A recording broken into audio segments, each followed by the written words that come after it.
Un jeudi après-midi chaud et étouffant, l'atmosphère dans la petite salle de répartition de la police d'une ville de l'Alabama était calme et ordinaire. La chaleur estivale avait vidé les rues, laissant les officiers à leur poste avec peu à faire, si ce n'est attendre les appels habituels. C'était l'un de ces jours où le soleil semblait peser lourd dans le ciel, et les seuls sons audibles étaient les bourdonnements doux des ventilateurs de plafond, tournant à plein régime pour rafraîchir la pièce. Même la menace d'un coup de chaleur semblait avoir convaincu les éventuels fauteurs de troubles de rester à l'intérieur, derrière des portes fermées, loin de la chaleur accablante de l'extérieur. Le calme qui régnait sur la ville donnait presque à la station un air désert, mais le devoir était toujours présent. Les officiers Carter et Alyssa étaient de service, leur routine monotone reflétant les dernières semaines auxquelles ils s'étaient habitués. La chaleur laissait présager une autre longue nuit lente. Mais le destin en avait décidé autrement. Soudain, le calme fut brisé par la sonnerie inattendue de la ligne du 911. Alyssa, la standardiste, s'attendait à une urgence typique, mais elle fut décontenancée lorsqu'elle entendit une voix jeune et innocente à l'autre bout du fil.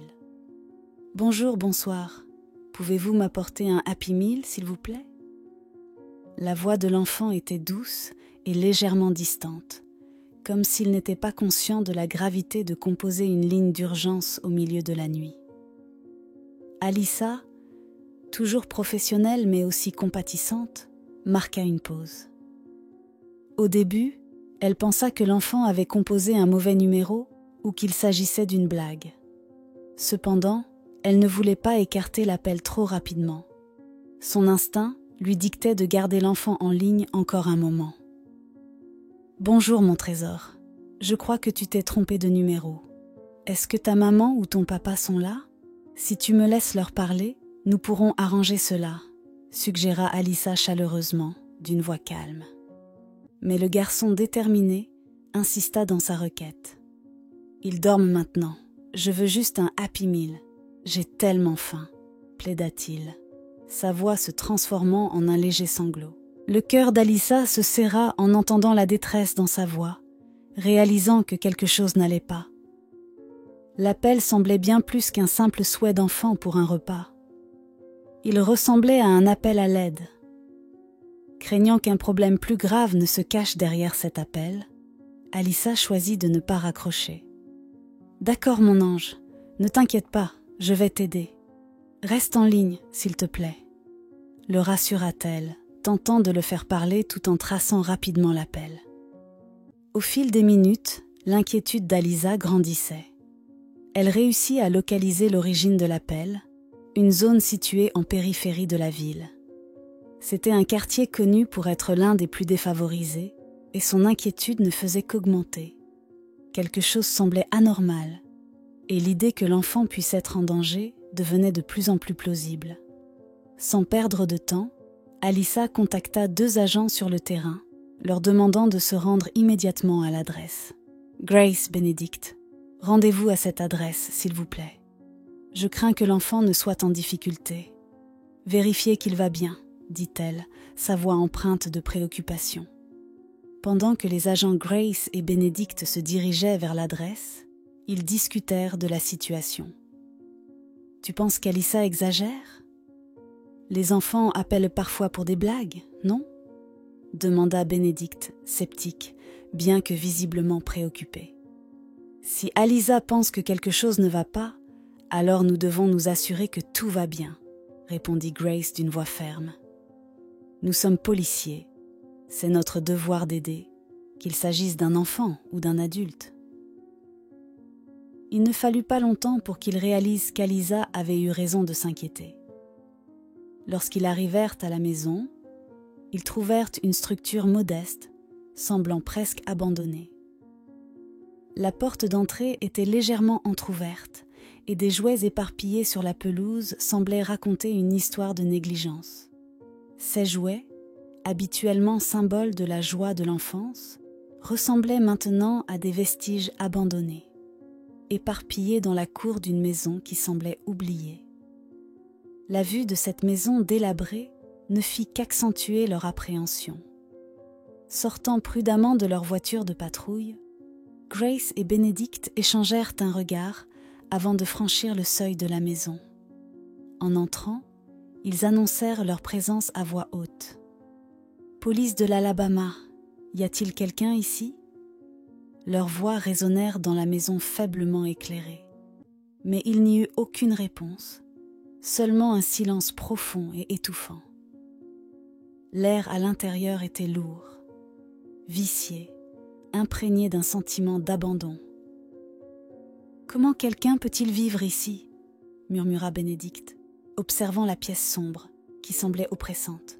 Les conditions à l'intérieur étaient insupportables, et il était évident que cette maison était loin d'être un foyer empli de chaleur et de vie familiale. Les deux agents avancèrent prudemment à l'intérieur, entrant dans le salon où ils furent confrontés à une image qui les laissa figés sur place. Sur un vieux canapé délabré, deux silhouettes gisaient, immobiles et inanimées, baignées par la lumière vacillante d'un téléviseur laissé allumé. La pièce était en désordre, avec des flacons de médicaments éparpillés, mêlés à d'autres bouteilles abandonnées. La scène était celle de la négligence et du désespoir. Le cœur de Benedict se serra en observant les figures inconscientes. Il s'approcha prudemment d'eux, cherchant un pouls, espérant le moindre signe de vie. Heureusement, ils étaient vivants, bien que faiblement. Le léger pouls était un maigre réconfort, mais la réalité de la situation pesait lourd, empreinte de tragédie. Pendant ce temps, Grace, fouillant les chambres à l'arrière de la maison à la recherche de l'enfant, entra dans une pièce encombrée de vêtements abandonnés et de vieux jouets. Elle réalisa rapidement qu'elle n'était pas seule. Guidée par le faisceau de sa lampe de poche, elle remarqua un petit abri de fortune fait de couvertures dans un coin. À l'intérieur, un jeune garçon était recroquevillé, serrant un téléphone sans fil dans ses petites mains. Ses grands yeux effrayés rencontrèrent les siens, remplis de confusion et de peur. Le cœur de Grace se brisa en voyant cette scène. S'agenouillant à côté de lui, elle lui parla doucement. « Bonjour, champion. Je m'appelle Grace, et mon coéquipier et moi sommes là pour t'aider. » Le garçon sursauta à son approche, effrayé par son contact. Mais, reconnaissant la bienveillance dans ses yeux, il hésita un instant avant de passer ses bras autour de son cou. « Est-ce que vous êtes la dame à qui j'ai parlé au téléphone ? Est-ce que vous allez m'apporter un Happy Meal ?» demanda-t-il avec impatience, les mots débordant comme s'il n'avait pas parlé à un adulte depuis une éternité. Grace lui sourit chaleureusement, le cœur serré devant son innocence.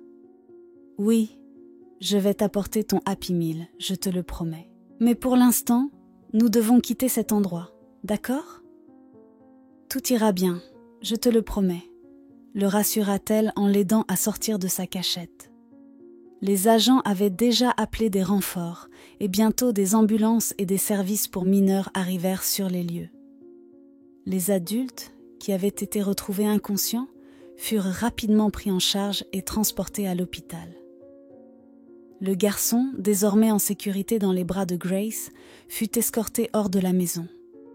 À l'extérieur, les gyrophares des véhicules d'urgence illuminaient le quartier, transformant cette rue auparavant paisible en une scène animée de forces de l'ordre et d'équipes de soutien. À mesure que la nouvelle du sauvetage se répandait dans le voisinage, toute la communauté se mobilisa.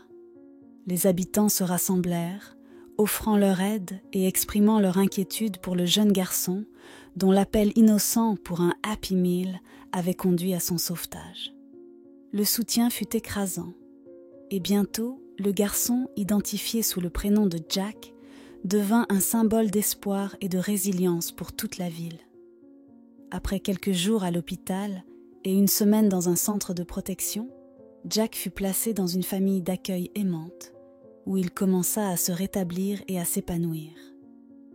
L'officier Grace, qui avait été présente dès le début, lui rendait visite régulièrement, lui apportant le fameux Happy Meal qu'il avait demandé cette nuit-là.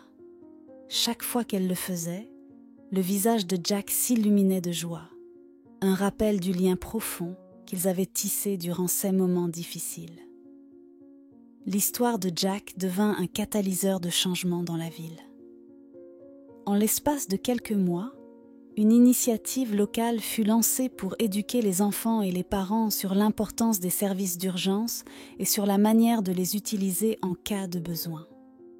Des ateliers, des brochures et des programmes scolaires furent mis en place afin de garantir que chaque enfant sache quand et comment demander de l'aide.